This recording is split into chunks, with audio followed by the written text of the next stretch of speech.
안녕하십니까. 스포테인먼트 경영의 김도균입니다. 여러분, 뚜르드 프랑스라는 경기를 아십니까? 이 경기는 쉽게 말해 도로 사이클 경주인데요. 보통의 도로 사이클과 다른 점이 있습니다. 그것은 바로 사이클을 타는 거리와 경기 일정입니다.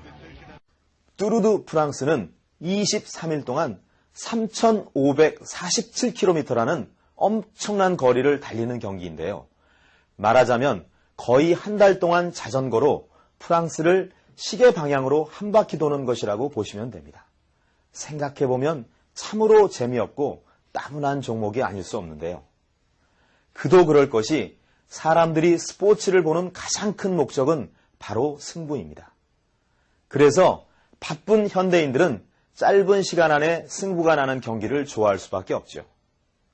10초면 승부가 갈리는 육상 100m 결승, 5분 안에 승패가 갈리는 격투기, 그리고 길어야 2시간이면 결과를 알 수 있는 구기 종목이 인기 있는 이유가 바로 여기에 있는 것입니다. 이렇게 따져보면 23일 동안 주야장천 자전거만 타는 뚜르드 프랑스는 벌써 사람들의 관심에서 멀어지는 것이 당연할 텐데요.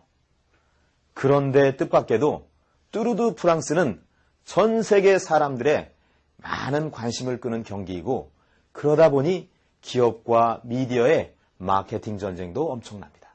그 이유가 무엇일까요? 바로 뚜르드 프랑스에는 인간 드라마로 만들어지는 감동이 있기 때문입니다. 여러분, 랜스 암스트롱을 많이 아실 것입니다. 랜스 암스트롱은 미국 3대 사이클 대회에서 내리 우승하는 등 최고의 스타로 승승장구해 왔습니다. 그런데 1996년 뜻밖에도 고환암 말기 판정을 받습니다. 하루아침에 사이클 스타에서 언제 죽을지 모르는 환자가 되어버린 것이죠.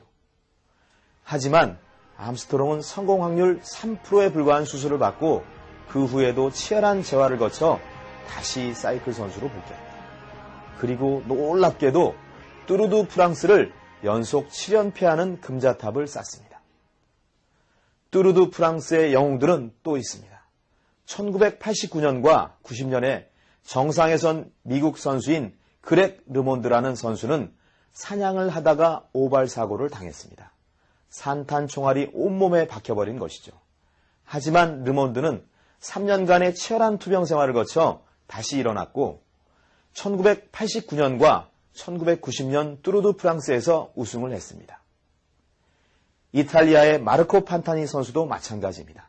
이 선수는 교통사고를 당해서 한쪽 다리가 3cm 짧아졌습니다. 사이클 선수로는 치명적인 장애인데요. 판타니 역시 이를 극복하고 1998년 뚜르드 프랑스에서 우승을 했죠. 또 스페인의 알베르트 콘타로드라는 선수는 2004년 레이스에서 넘어지면서 머리에 부상을 입었습니다. 이 부상은 뇌출혈 수술까지 받을 정도로 심각했는데요. 의사들의 만류에도 불구하고 그 역시 다시 자전거에 올라서 2007년 뚜르드 프랑스 역사상 최연소 우승이라는 기적을 만들어냅니다. 뚜르드 프랑스에서는 이런 눈물 나는 감동의 드라마가 매 대회마다 펼쳐지니 사람들이 이 대회에 열광하는 것이 당연하겠죠. 한편 뚜르드 프랑스의 또 다른 감동 스토리는 승부를 넘어선 배려입니다. 울리라는 선수가 있었는데요.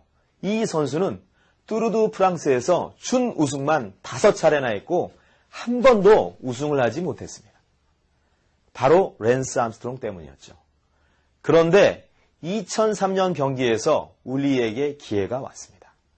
암스트롱과 울리는 15구간에서 불과 15초의 차이로 숨막히는 명승부를 벌이고 있었는데요. 이때 앞서 달리던 암스트롱이 어이없게도 구경 나온 어린이의 가방에 걸려 넘어지고 말았습니다. 암스트롱에게는 절망적인 순간이었고 울리에게는 지금까지의 좌절을 서력할 수 있는 절호의 기회였죠. 암스트롱이 넘어지는 순간 사람들은 울리의 우승을 확신했습니다. 그런데 뜻밖의 장면이 벌어졌습니다. 울리는 전력 질주는커녕 속도를 천천히 줄이고는 뒤를 돌아보며 암스트롱이 일어나기를 기다렸습니다. 암스트롱이 일어나서 다시 페달을 밟고 치고 나오는 것을 확인한 울리는 그제서야 다시 속도를 내지요.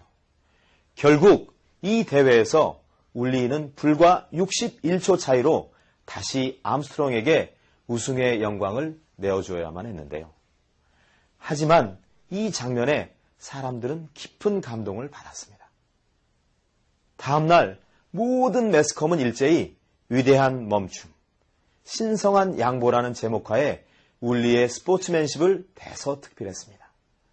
만년 2위의 자리를 감수하면서 울리가 보여준 배려는 1등을 넘어선 2등의 진정한 승리였죠. 프랑스 전역을 돌며 7개의 산악과 11개의 평지를 지나는 뚜르드 프랑스는 그 레이스의 길이만큼이나 우리의 인생과 닮아 있습니다. 그래서 감동의 스토리가 많이 나오는 것 같습니다. 여러분, 결국 성공하는 기업은 고객에게 감동과 배려를 줄 때 만들어지는 것 같습니다. 그런데 그걸 어떻게 주냐고요? 앞서 말씀드린 선수들은 공통점이 있습니다. 넘어져도 쓰러져도 포기하지 않고 긴 인생을 살아내듯 다시 일어나서 페달을 밟았다는 것입니다. 감사합니다.